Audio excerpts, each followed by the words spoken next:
In this episode, things almost got potentially explosive at our house.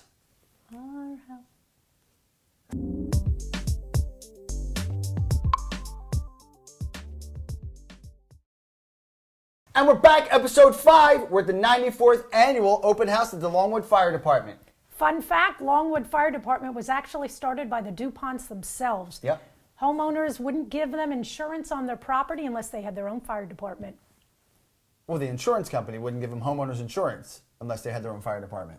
Something like that. Okay, either way. It's going to be a great episode here. We're going to open things up with A.J. McCarthy, the fire chief. Great guy. Really, unfortunately, we had the pleasure, well, it turned out okay, but we had the pleasure of meeting A.J. And his team at our house last week, and things got a little bit crazy with the fuel spill. We'll get into that in a second, but without further ado, let's get to A.J. introducing the fire company, what it is that the open house is all about.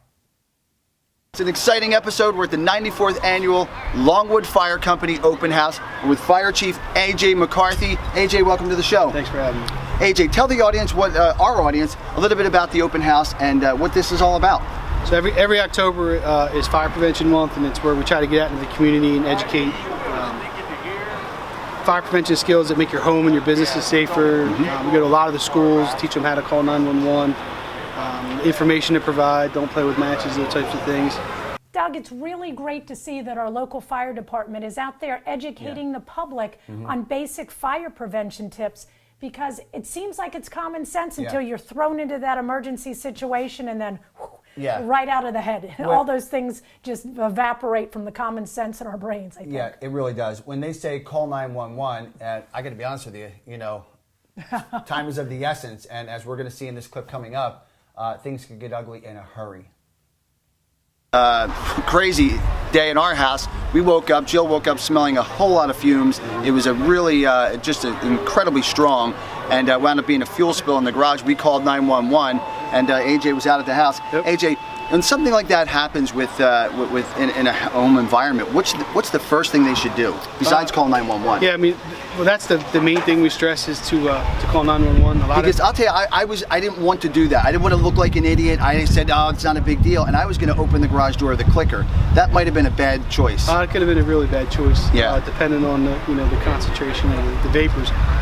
Well, ironically, Doug, I actually had a similar experience many years ago. A home in the neighborhood had a natural gas leak. Homeowners went out into the garage. They were getting into their car, weren't aware of the leak, clicked the garage door open, and the entire house exploded.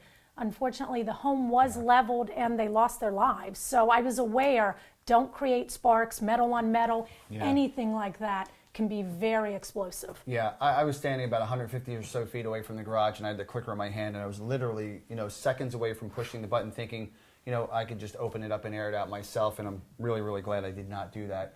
As you'll see in this clip coming up, time is clearly of the essence. People call 911 and get us started. Yeah. We are a predominantly volunteer fire company, which means we come from home. So it takes us a minute or two to assemble and to get out on the trucks.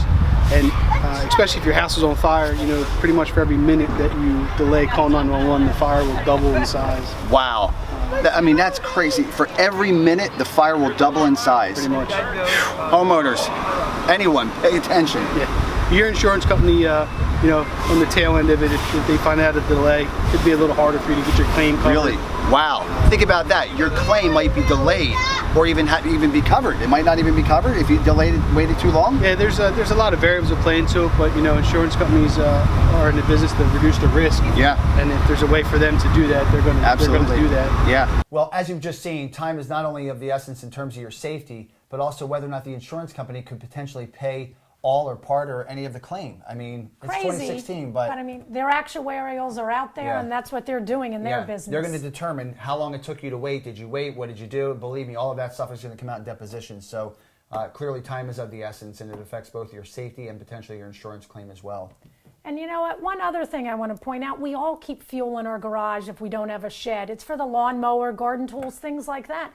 But oftentimes, you don't realize just a couple gallons can create enough of a fuel issue that it's highly flammable. Yeah, so in this next clip, you'll see what AJ is talking about in terms of flashpoint and the different fuel sources. Something about the flash point being much lower with gasoline as compared with propane and natural gas.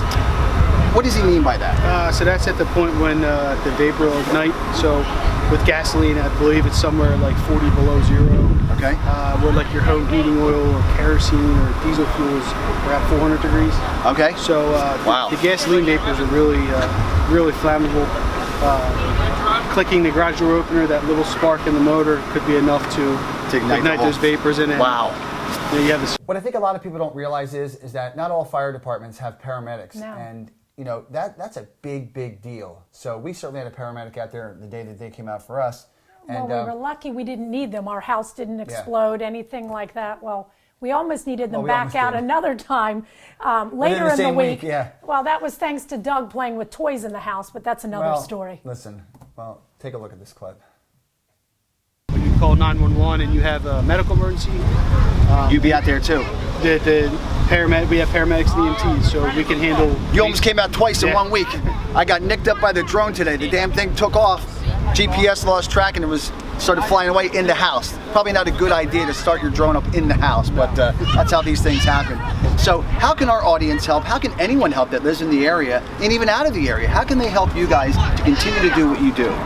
Financially, you know, the biggest thing they can do is get to their municipal officials and tell them to properly fund us. I mean, we've been doing an initiative for about the last 4 years, and you know, no one likes raising taxes. Everyone that volunteer here, for the most part, lives in this area, so those taxes get raised. We're getting our raise too. So what if you guys just stop showing up?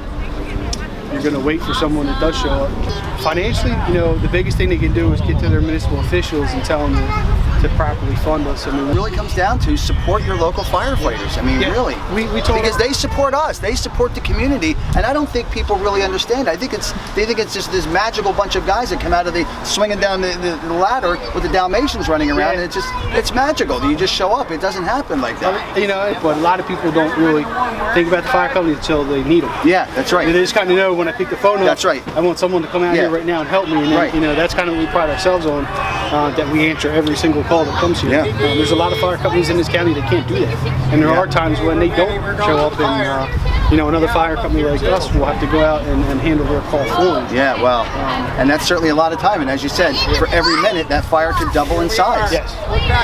I mean, elected officials, it makes sense. Let's get behind these guys. Let's help these guys to do what they're doing to help us in the community. It seems like a no-brainer to me. I don't know why they're not doing more. AJ McCarthy, Fire Chief at Longwood, thanks so much for being on the show. Really a great pleasure, and keep up your great work here. Appreciate it. Thanks very much. Thank you. Well, that's it for episode 5 of The Wire. As you can see, Jill and I are getting out on the town. In this episode, Jill's behind the camera, I'm in front of the camera. Maybe episode 6 or 9 or 12, she'll be in front of the camera and I'll be behind. Either way, we're having fun. Continue watching us. I hope that you enjoyed the show today. Got a lot out of... What happened? Jill's giving me direction behind the camera. I'm not sure what it is she's saying, but in any event, until next time, I'm Doug. And I'm Jill. Thanks for watching. All right, that was great, man. That was fantastic. Thank you. I appreciate it. That's great. Awesome.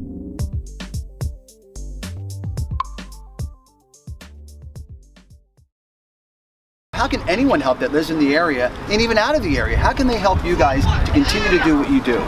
Financially, you know, the biggest thing they can do is get to their municipal officials and tell them to properly fund us.